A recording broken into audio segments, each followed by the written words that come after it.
जय हिंद everyone, welcome back to your channel cadet verse defence academy. मेरा नाम है प्राची सोनवन।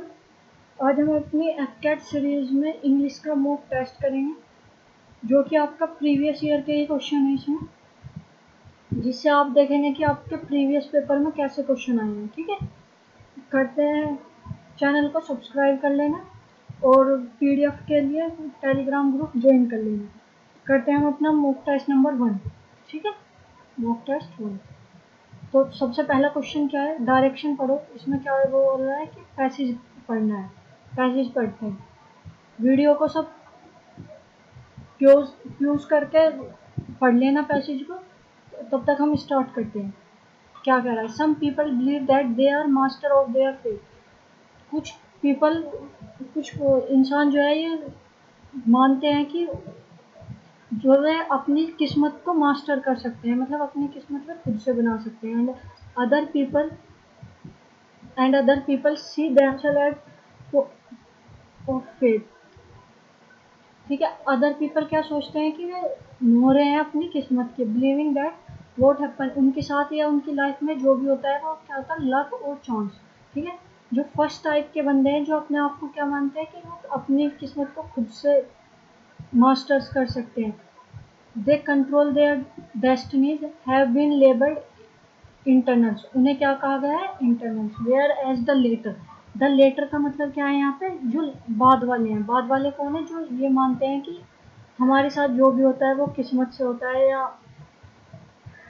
सब किस्मत में लिखा हुआ होता है वही होता है। तो द लेटर का मतलब लास्ट वाले। मान ले दो बंदे हैं, दो बच्चे हैं, एक ये एक ये। इसको क्या, इसको राम मान लेते हैं, इसको श्याम मान लेते हैं। तो आप कहा कि राम खेल रहा है और राम और श्याम खेल रहे हैं। तो फिर क्या है कि द लेटर वन, जो लेटर वन है उसको मैंने बुलाया या उससे मैं मिला। तो लेटर वन किसकी बात किया, उस द लेटर वाले में उसकी हो जाएगी शाम की। ठीक है, तो ये जो सेकंड वाला बंदा है। और एक होता है लेट। लेट का मतलब होती है देरी या किसी चीज में देरी होना। ठीक है, वो लेट ही होता है। तो ये लेटर का मतलब ये कंपैरिजन में है, जो बताता है कि दूसरे वाला द लेटर वन, मतलब जो लास्ट वाले में जिसकी बात चल रही है उसके। Who she their life has been control by outside force. तो लास्ट वाले क्या मानते हैं कि उनकी लाइफ जो है वो आउटसाइड से कोई फोर्स है जिसने कंट्रोल की हुई है। दे जिन्हें क्या कहते हैं, एक्सटर्नल। ठीक है, तो internal search more activities for information.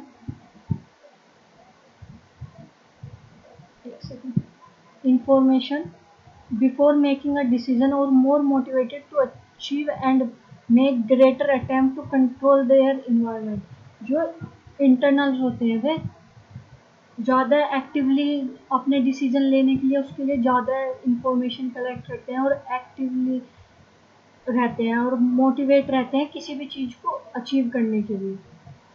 External जो होते हैं वो however more compliant and willingly. Compliant का मतलब क्या होता है, कॉम्प्लेंट का मतलब होता है जो सबमिसिव होते हैं, सब बात मानते हैं, ओबीडियंट होते हैं। ठीक है, टू फॉलो डायरेक्शन, वे कैसे होते हैं, वे किसी भी डायरेक्शन को फॉलो ज़्यादा करने वाले होते हैं।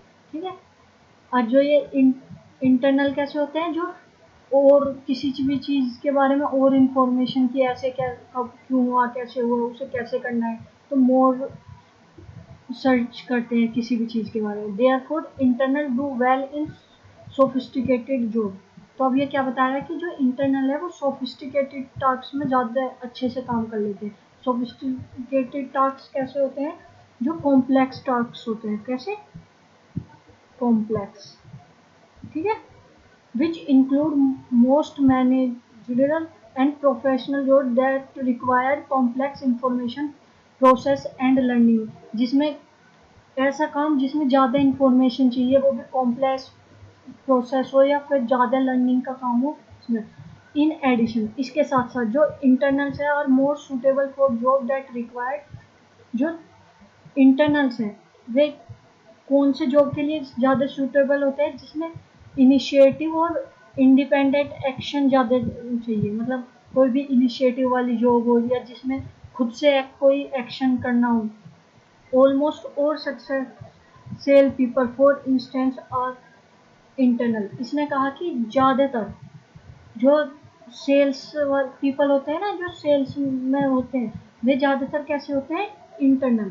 ठीक है, ये सबको नहीं कह रहा, ये कह रहा ऑलमोस्ट, ज़्यादातर। ठीक है, इन कॉन्ट्रास्ट इसके अपोजिट जो एक्सटर्नल होते हैं, should do well on job, they are well structure and routine in which success depend heavily on comply with. Complying with का मतलब क्या है, टू फॉलो। ठीक है, जो फॉलो करते हैं डायरेक्शन। जो एक्सटर्नल होते हैं वे कौन सी जॉब ज़्यादा अच्छे से कर सकते हैं, जो एक वेल स्ट्रक्चर्ड हो, मतलब जिसका प्रोसेस हो, कब आना है, क्या करना है, जो वेल स्ट्रक्चर जॉब हो उसमें, जिसमें एक्सटर्नली खुद से कोई ज़्यादा एक्शन ना लेने हो, ज़्यादा इंडिपेंडेंस एक्शन ना लेने हो, कुछ इनिशिएटिव ना लेने हो, तो वे सारी जॉब कौन अच्छे से करता है, एक्सटर्नल। ठीक, समझ में आ गया ना। पेपर में ना 100% समझ में आना जरूरी नहीं है, पैसेज का है कि आपको बस ओवरव्यू मिल जाए और आप उसको क्वेश्चन को अटेम्प्ट कर पाओ। और पेपर में करने से पहले क्या करना है, एक बार है ना क्वेश्चन, जो इसके क्वेश्चन दिए हुए हैं उनको देख लेना कि क्वेश्चन में पूछ क्या रहा है, तो जब आप पैसेज पढ़ोगे ना तो इजी हो जाएगा वहाँ पे अंडरलाइन करना कि कौन से टॉपिक के बारे में ये पूछ रहा है। तो पहला क्वेश्चन क्या है, पहला क्वेश्चन क्या है कि वो कह रहा है कि which of the following is not correct, कि इन चार ऑप्शन में से कौन सा करेक्ट नहीं है। पहला क्या बोलता है, internal have more confident in their ability. Second option क्या कह रहा है, internal are more enterprising. Third option कह रहा है internal go in for routine job. और इंटर फोर्थ ऑप्शन क्या कह रहा है, इंटरनल आर मोर इंक्विजिटिव। देखो अभी लास्ट में पढ़ा है, ये लास्ट वाली लाइन ही है कि रूटीन जॉब कौन ज़्यादा करता है, एक्सटर्नल। तो इसमें क्या कह रहा है, internal go for more routine jobs. Routine jobs के लिए एक्सटर्नल जाते हैं, यही गलत है। कौन जाते हैं, एक्सटर्नल्स। तो इसने क्या दिया हुआ है, इंटरनल, तो यही गलत हो गया। ठीक है, मिल गया, बस एक बार पढ़ने से मिल गया। अब सेकंड ऑप्शन, सेकंड क्वेश्चन क्या कह रहा है कि इनमें से देखो कि करेक्ट कौन है। पहला क्या कह रहा है, internal seeks job which call for more initiative. Internal उस जॉब को ज़्यादा करते हैं जो मोर इनिशिएटिव होती है। पढ़ा तो था ऐसा कुछ, हमने पढ़ा था ना। चलो पहले ऑप्शन बी देख लेते हैं। ऑप्शन बी क्या कहता है, internal seek job which are full of fun and enjoyment. जो इंटरनल है वे ऐसी जॉब करते हैं जो फुल फन और इंजॉयमेंट हो। ऐसा कुछ हमने पढ़ा है, बताओ ऐसा कुछ पढ़ा है क्या, नहीं पढ़ा, नहीं पढ़ा तो हम क्रॉस कर देते, अपनी मर्जी से कुछ नहीं लगाना। ठीक है, जो पैसेज में दिया है उसी के आसपास लगाना है।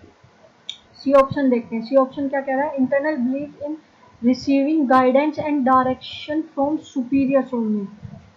इसमें कह रहा है कि इंटीरियर जो होते हैं वे बिलीव करते हैं कि जो भी वे काम करेंगे या उनकी गाइडेंस या डायरेक्शन कौन दे, उनका सुपीरियर दे। क्या ऐसा था, बताओ ऐसा था क्या।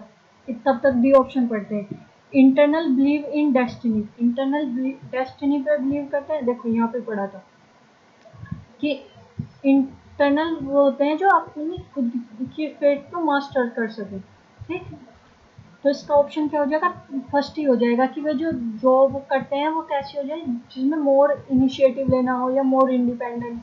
यहाँ पे पढ़ी थी है ना, मोर इनिशिएटिव वाला। ठीक, जो जॉब सीकर फुल इंजॉयमेंट तो दे ही नहीं रखा।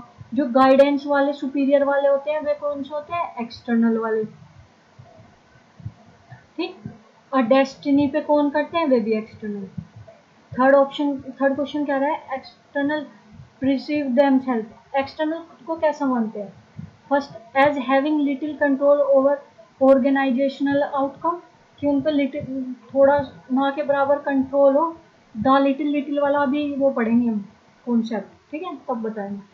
द लिटिल का मतलब है ना के बराबर। ठीक है, ना के बराबर कंट्रोल हो किसी भी ऑर्गेनाइजेशन। बी ऑप्शन क्या कह रहा है हमारा, बी ऑप्शन कह रहा है कि as critical to be success of the organization. C option कह रहा है कि as those who can influence sale volume. D कह रहा है as those who search fanatically और मोर इंफॉर्मेशन। तो इसका ऑप्शन क्या होगा,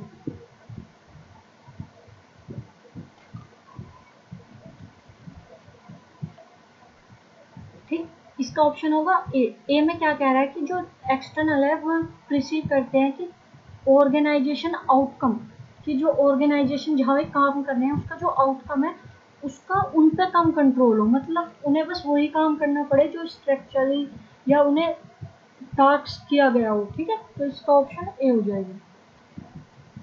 पैसेज खत्म हो गया ना। अब नेक्स्ट देखते हैं, नेक्स्ट 4 से 5 ये 3 क्वेश्चन क्या कह रहे हैं, 4 अल्टरनेटिव इडियम एंड फ्रेजेस करने हैं। ठीक है, फोर्थ वाला पढ़ो।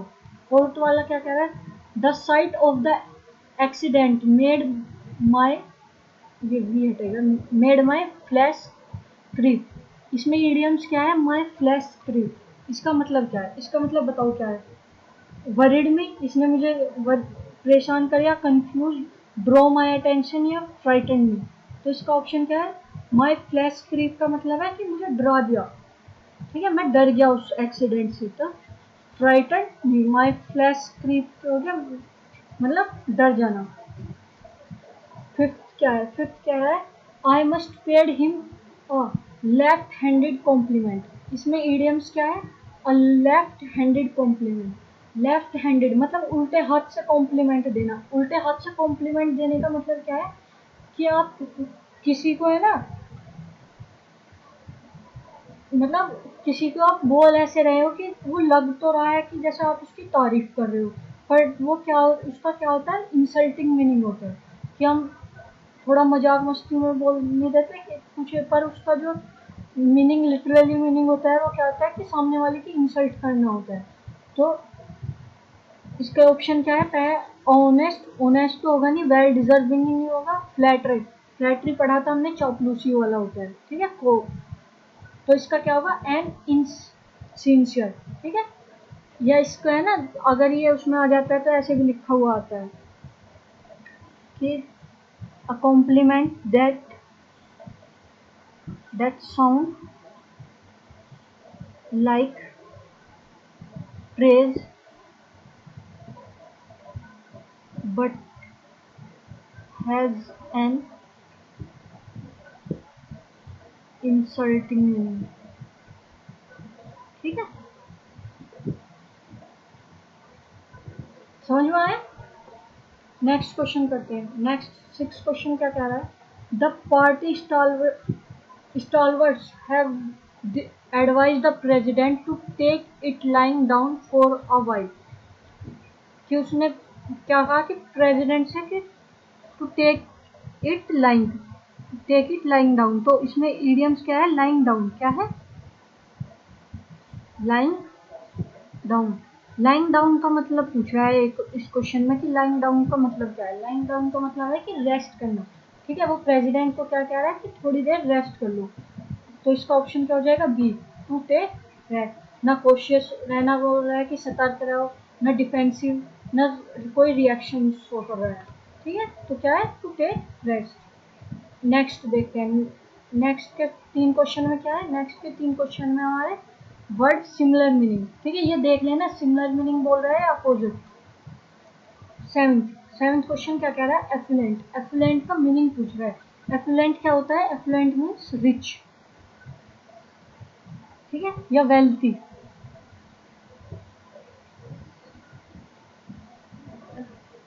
तो इसमें से सेल्फ ऑब्सेस्ड का मतलब है जो खुद को बहुत पसंद करता हो या खुद में ही रहता हो, सेल्फ ऑब्सेस्ड। एगिट, ठीक है। जेन्युइन का मतलब आपको पता ही है, ऑथेंटिक या जो कोई रियल हो, कोई चीज रियल। एक सेकंड, या ऑथेंटिक, रियल या ऑथेंटिक। पोस्टरस का मतलब क्या होता है, रिच। पोस्टरस का मतलब क्या होता है, रिच। एगिटेशन, एगिटेशन का मतलब है कोई भी डिस्टरबेंस या रेस्टलेसनेस। क्या है, डिस्टरबेंस मीन्स या रेस्टलेसनेस। ठीक है। एट वर्ड, एट वर्ड क्या कह रहा है हमारा, एट वर्ड किसका मीनिंग पूछ रहा है, पिल्फर। पिल्फर का मतलब क्या होता है, पिल्फर का मतलब होता है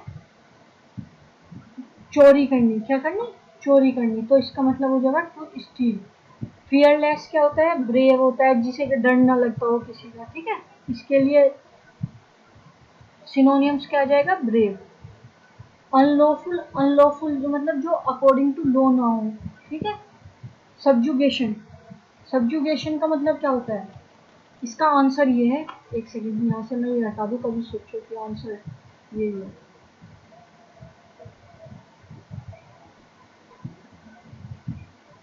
सब्जुगेशन, सब्जुगेशन का क्या मीनिंग है? सब्जुगेशन का मतलब है किसी चीज को डोमिनेट करना, ठीक है। डोमिनेशन या कंट्रोल ओवर समवन या something, control over someone,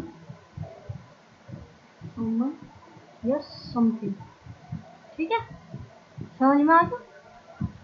ninth word क्या है? नाइन्थ वर्ड है डिबैकल।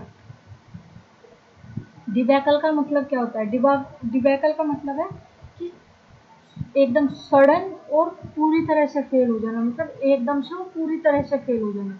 डिबैकल मीन्स क्या होता है? Sudden and complete failure, complete failure, ठीक है। तो विक्ट्री इसका एंटोनियम हो गया, इसका उल्टा फिर यहाँ दिया हुआ है फेलियर, फेलियर। अकॉम्प्लिशमेंट, अकॉम्प्लिशमेंट क्या होता है? मीन्स टू अचीव समथिंग या अचीवमेंट, टू अचीव, अचीवमेंट या टू अचीव समथिंग। जो भी हम कुछ अचीवमेंट अचीव करते हैं वो क्या है? अकम्प्लिशमेंट मीन्स अचीवमेंट, हमारी जो भी अचीव। नोटोरियस, नोटोरियटी क्या होता है? नोटोरियटी है, नोटोरियस होता है कि कोई भी ऐसा इंसान या पर्सन जो फेमस हो पर अपने बैड डीड्स के लिए, मतलब अपने बुरे कामों के लिए कोई फेमस हो, ठीक है। क्या होगा? Famous, famous for something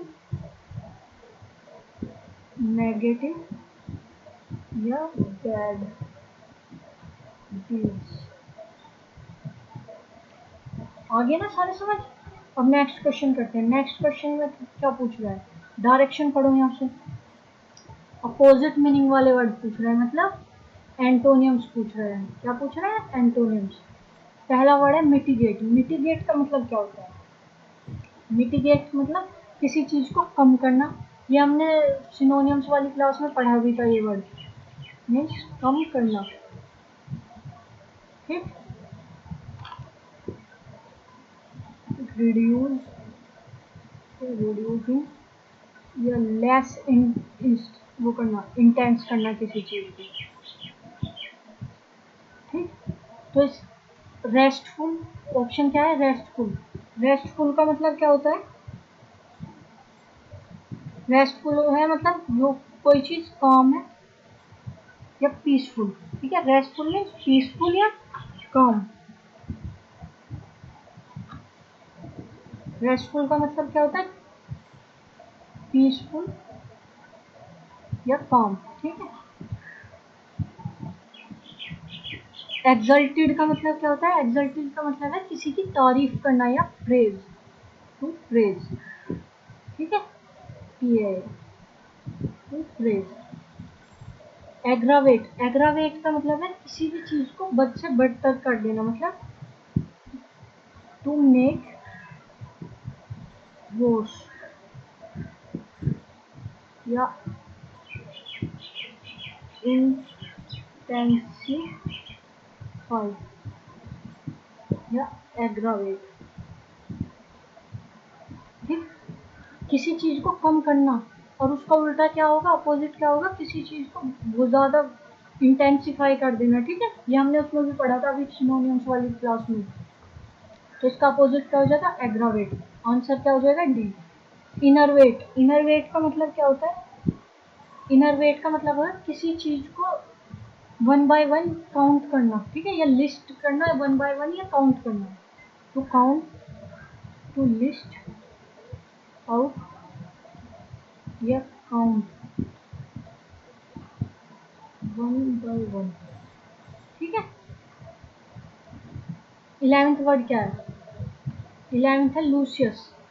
Lucius का क्या मतलब होता है, उसका अपोजिट बता रहे हैं। पहले इसका मीनिंग देखेंगे, फिर इसका अपोजिट देखेंगे कहाँ दिया हुआ है। ठीक है। लूसियस का मतलब होता है कि कोई भी चीज बहुत टेस्ट में, स्मेल में बहुत अच्छी हो। ठीक है। या एक्सट्रीमली प्लीजेंट टू टेस्ट या स्मेल। ठीक है। उसे ही कहते हैं हम लूसियस। या फिर होती है डिलीशियस, भी इसके उसमें सिनोनियम्स में आ जाएगा, या अपीलिंग भी आ जाएगा। अपीलिंग। तो अब देखते हैं ऑप्शन में क्या दिया हुआ है। अनएपिटाइजिंग, एपिटाइजिंग, अपीलिंग और एपिटाइजिंग भी आ जाएगा इसमें। ठीक है। एपिटाइजिंग। तो एपिटाइजिंग सिनोनियम है, तो एंटोनियम क्या हो जाएगा? अनएपिटाइजिंग। डिलीशियस इसका सिनोनियम्स हो जाएगा ट्विस्टेड। ट्विस्टेड का मतलब है कोई मुड़ा हुआ या सीधा ना हो जो चीज। ठीक है, वो होगी ट्विस्टेड। आर्डेंट। आर्डेंट क्या होता है? आर्डेंट होता है पैशनेट, किसी चीज के लिए जो बहुत पैशनेट होता है वो ही होता है आर्डेंट। ट्वेल्थ। ट्वेल्थ वर्ड देखते हैं। ट्वेल्थ वर्ड क्या कहता है? एलोर। एलोर का मतलब क्या होता है? एलोर का मतलब होता है टू अट्रैक्ट। तो ये सिनोनियम हो जाएगा अट्रैक्ट, या फिर चार्म, अपील, या फैसिनेटिंग। Fascinating, fascination. ठीक है। तो इसका आंसर अपील, जो अट्रैक्ट कर रहा हो उससे उल्टा क्या हो जाएगा? रिपील। जो रिपील कर रहा हो तो इसका एंटोनियम क्या हो जाएगा? रिपील। ओवरकम करना किसी चीज को, तो मतलब किसी को डिफीट करना, तो डिफीट। या प्रिवेल ओवर। ये फ्रेजल वर्ब भी जिस जहां पर भी आई है उसको याद रख लेना, अलग से नोट डाउन कर लेना। प्रिवेल ओवर का मतलब क्या है? किसी चीज को डिफीट, हरा देना। ये ईगो, ईगोटिस्टिक है। क्या है? ईगोटिस्ट। ठीक है। तो इसका मतलब है सेल्फ सेंटर्ड या सेल्फ ऑब्सेस्ड, जो सिर्फ अपनी अपने बारे में सोचता हो। एक होता है ईगोइस्ट। ठीक है। जिसका मतलब है जो ईगो में रहता हो, या फिर उसको क्या बोलते हैं हिंदी में, मतलब ज्यादा ईगो में या उसमें रहता हो, वो अलग वर्ड है। ये सेल्फ सेंटर्ड वाला अलग है थोड़ा सा। ठीक है। दोनों उसमें सिंगुलर वर्ड में ही आते हैं। नेक्स्ट है फिलप्स। फिलप्स क्या होता है? पढ़ो। पहले इसमें क्या पढ़ना है? पहले इसे है ना सारे को पढ़ लेना। ठीक। जैसे कोई भी यहाँ पे ऑप्शन दिया हुआ है कि यहाँ पे क्या आएगा, तो इससे पहले का और उसके बाद का थोड़ा सा ऑप्शन है जहाँ तक ये खत्म नहीं होता, जैसे यहाँ तक या फिर यहाँ तक, तो थोड़ा सा एक्स्ट्रा भी पढ़ना, जिससे कि है ना थोड़ा आइडिया मिले। तो एक लाइन या दो लाइन और पढ़ना, जिससे कि जो वहाँ ऑप्शन में पूछ रहा है उसका थोड़ा आपको आइडिया रहे कि बताना क्या है। ठीक है। चलो पढ़ते हैं। The much awaited new year is finally here. While we might have made dash to exercise daily, तो while we might have made, क्या made? प्लान भी हो सकता है, रिपोर्ट भी हो सकता है, एक्सपेंस भी हो सकता है, रेजोल्यूशन भी हो सकता है।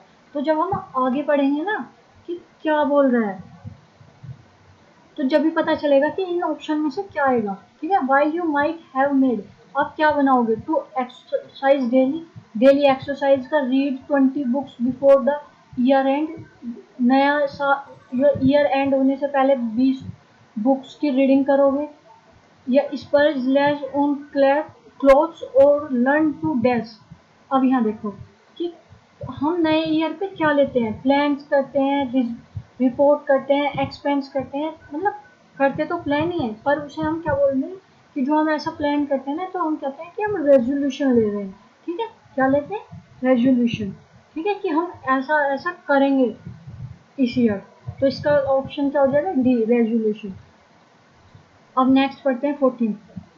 Learn to dash a musical instrument. ठीक है। Learn to make musical instrument, teach या परफॉर्म या प्ले। ये तो सिंपल है कि हम क्या सीखेंगे, म्यूजिकल इंस्ट्रूमेंट को बजाना। And have you spread a thought about your dash life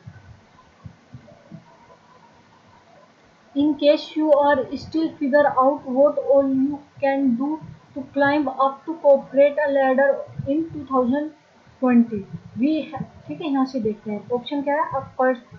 person, economical, social या प्रोफेशनल लाइफ। तो स्प्रेड नए जो थॉट होंगे वे स्प्रेड होंगे क्या है, प्रोफेशनल लाइफ में भी स्प्रेड होंगे। तो क्या हो जाएगा, प्रोफेशनल लाइफ। ठीक है, यहाँ आगे we have got you covered. We have complied a list of 6 small changes. क्या करेंगे हम, 6 स्मॉल चेंजेस की लिस्ट बनाएंगे that make a huge dash in your career.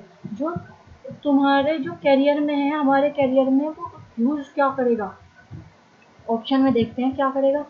Gap create करेगा, डेविएशन मतलब रास्ते से भटक जाना। ठीक है, गैप का तो मतलब पता ही है कि बीच में गैप आ जाना है, make a space. Difference create करेगा या प्रॉफिट। अब देखो यहाँ इन योर करियर में प्रॉफिट तो प्रोवाइड नहीं करेगा, गैप भी प्रोवाइड नहीं करेगा। और डेविएशन, कुछ हम चीज अच्छा कर रहे हैं, कुछ चेंजेस लिख रहे हैं, तो वे डेविएशन प्रोवाइड थोड़ा ही करेंगे। तो क्या करेंगे, डिफरेंस। यहाँ डिफरेंस का मतलब है वेरिएशन, या आपको कोई चीज कैसे समझ आ रही है, या डिसीजन बनाने का जो हमारी डिसीजन मेकिंग पावर है उसको इम्प्रूव करेगा। ठीक है, apart from increasing your daily productivity and managing the stress level at workplace, these days would also help to achieve a better life work balance। ठीक है, these क्या चीज आपको हेल्प करेगी achieve a better work balance. जो work balance को अच्छे से वर्क बैलेंस करने के क्या अचीव करेगी। अब यहाँ देखते हैं ऑप्शन में क्या क्या है।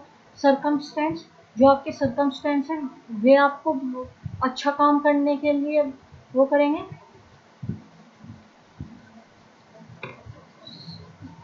हैबिट्स, गोल या पाथ। तो क्या आपकी हैबिट्स क्या करेंगे, आपकी हैबिट्स हेल्प करेगी आपको अच्छे वर्क लाइफ को बैलेंस करने के लिए। ठीक है, तो ये सब उसके बारे में कि हम क्या करेंगे क्या नहीं, तो उसमें हैबिट्स ही आ जाएगा। तो नेक्स्ट वर्ड देखते हैं। नेक्स्ट किसके बारे में है, एरर। ठीक है, कौन सा उसमें एरर है या नहीं है, एरर नहीं है तो हम एरर पढ़ेंगे।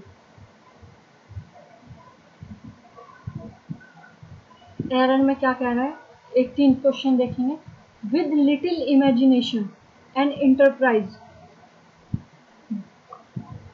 The tournament would have been transform into a major attraction. जो इमेजिनेशन है और इंटरप्राइजेज है उनसे जो टूर्नामेंट है वो मेजर अट्रैक्शन उसने अचीव करी। तो जो इमेजिनेशन है लिटिल, ये वाला और यहाँ पढ़ेंगे हम। देखो एक होता है अ लिटिल, ठीक है, लिटिल और द लिटिल। ठीक है, इस कॉन्सेप्ट से ना काफी बार क्वेश्चन आते हैं। A little, the a little का मतलब होता है कि कुछ थोड़ा सा। क्या होता है, थोड़ा सा। ठीक है, लिटिल का मतलब होता है ना के बराबर।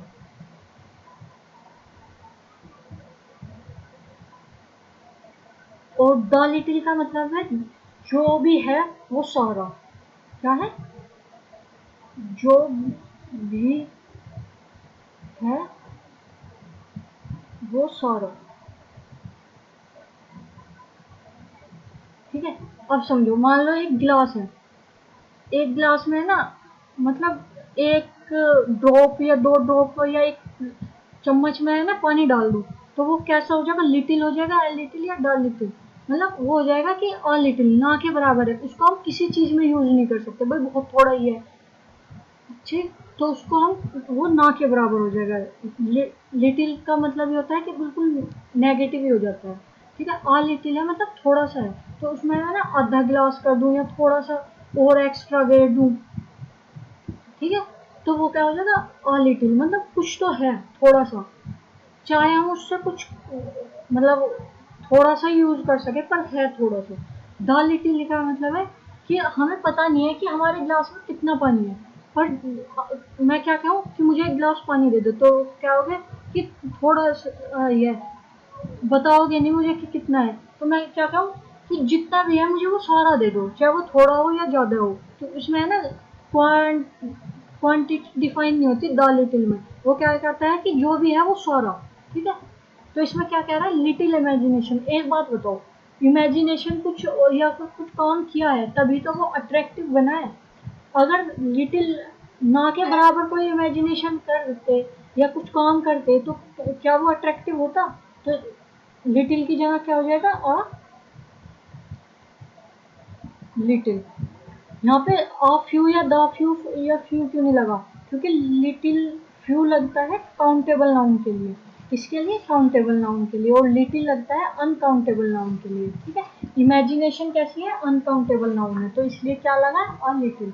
ठीक है, फ्यू में भी यही है, अ फ्यू का मतलब थोड़ा सा, फ्यू का मतलब ना के बराबर, और द फ्यू जो भी है वो सारा।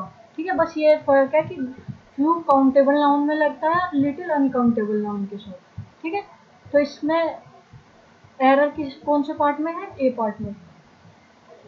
19 क्वेश्चन देखते हैं।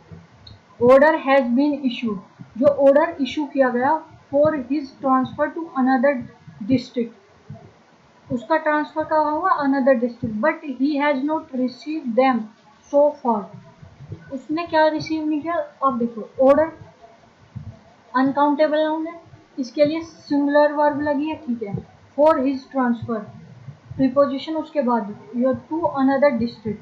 ठीक, बट ही सब्जेक्ट लगा है, उसके लिए वर्ब लगी है, ही सिंगुलर है, सब्जेक्ट भी सिंगुलर लगा है, ये भी प्रेजेंट में है, ये भी प्रेजेंट में है, तो यहाँ तक कोई एरर नहीं है ना। Them, them so for, receive them, receive क्या नहीं हुआ? रिसीव क्या नहीं हुआ? ऑर्डर रिसीव नहीं हुआ उसे अभी तक, तो ऑर्डर कैसा है? अनकाउंटेबल सिंगुलर नाउन, तो इसके लिए देम किसके लिए आता है? प्लूरल के लिए। ठीक, ये तो इसके लिए क्या आ जाएगा? इट, क्या प्रोनाउन आएगा? इट। ठीक है, तो एरर किसमें? सी पार्ट में। समझ में आया ना? देम की जगह इट क्यों आएगा? क्योंकि वो अनकाउंटेबल सिंगुलर नाउन है, और सिंगुलर के लिए क्या यूज होगा? इट। क्वेश्चन 20 क्या कहता है? The master did not know who is the servant broke the glass.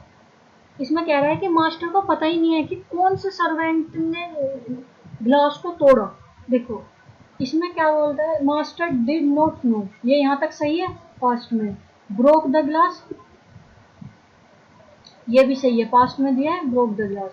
अब इसमें है ना, चॉइस कर रहा है कि कौन से ने तोड़ा, विच सर्वेंट, तो हु की जगह क्या आ जाएगा? विच सर्वेंट, क्योंकि जब हम किसी की चॉइस करते हैं ना कि कौन से में से, तो विच ऑफ आता है। ठीक, तो विच ऑफ द सर्वेंट, तो उसे पता ही नहीं है कि कौन से में से, उन सब में से कौन सा। ठीक है, तो उन सब में से इसे चॉइस करनी है, तो चॉइस का उसे पता ही नहीं है, तो चॉइस के लिए क्या आता है? Which of. समझ आ गया ना? तो बी पार्ट में एरर है। नेक्स्ट क्या है? नेक्स्ट क्वेश्चन देखते हैं 21। ईच ऑफ दीज प्लेयर, ये वाला तो हमने अभी पढ़ा है, 4 रूल पढ़े हैं ईच ऑफ के। ठीक, उसमें से ये एक रूल है, होगा कोई सा ना कोई सा, देखते हैं। ईच ऑफ के बाद क्या आएगा? नाउन, नाउन कैसा आएगा? प्लूरल नाउन आएगा, प्लूरल नाउन आएगा। ऑफ के बाद ये कैसा हो जाएगा? ऑब्जेक्ट हो जाएगा, तो ईच के लिए वर्ब लगेगी। अब वर्ब कैसी है? वर्ब है हैव बीन बोर्न, हैव कैसी है? प्लूरल वर्ब है। चलो यहाँ से देखते हैं। Not to repeat the silly mistake, each के लिए, ईच कैसा होता है? सिंगुलर होता है, तो ईच के लिए वर्ब भी कैसी लगनी चाहिए? सिंगुलर, तो हैज की जगह क्या लग जाएगी? हैव की जगह क्या लग जाएगी? हैज, तो यहाँ हैज है, तो इसमें एरर किसमें है? बी पार्ट में। ठीक है, समझ आ गया ना ये सारे? बस लास्ट 4 क्वेश्चन बचे हैं, करते हैं, ये भी फिलअप सी हैं। ये क्या कह रहा है? 22 देखते हैं। The speed with which she type the draft demonstrated that she is a desk secretary, जिस स्पीड से उसने ना ड्राफ्ट को टाइप किया, तो उससे वो क्या इंडिकेट करता है कि वो कैसी सेक्रेटरी है? बताओ कैसी सेक्रेटरी है?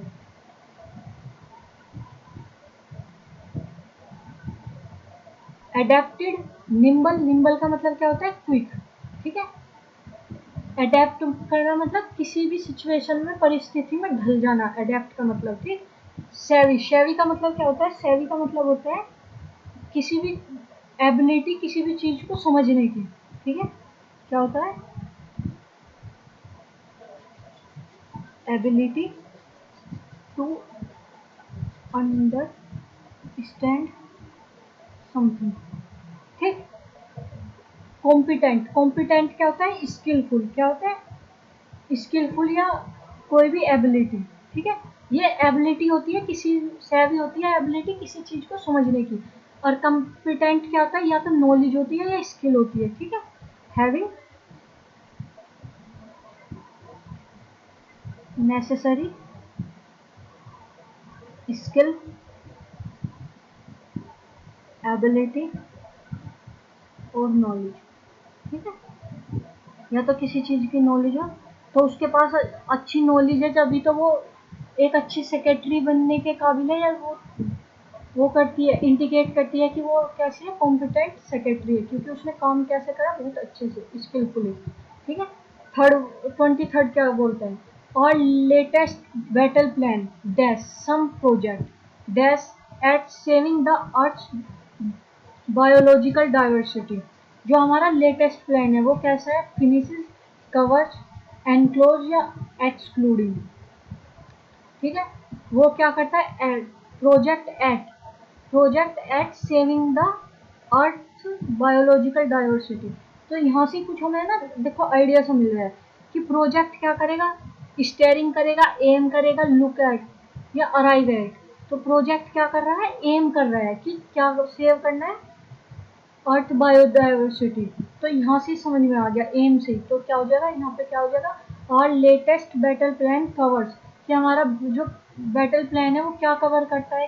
कुछ सम प्रोजेक्ट को कवर करता है जो एम करते हैं कि बायोडाइवर्सिटी को सेव करना है। ठीक है, यही से इसमें है ना, बस ये देखना है कि कौन से भी सारे डिफरेंट थे, तो एक से हमने देख लिया कि यहाँ पे क्या फिट बैठ रहा है, एम फिट बैठ रहा है, तो यही ऑप्शन हो गया। ठीक है, जरूरी नहीं है डिटेल में करो, एग्जाम में क्या है कि हमें करेक्ट ऑप्शन मिलना चाहिए चाहे कैसे भी मिले।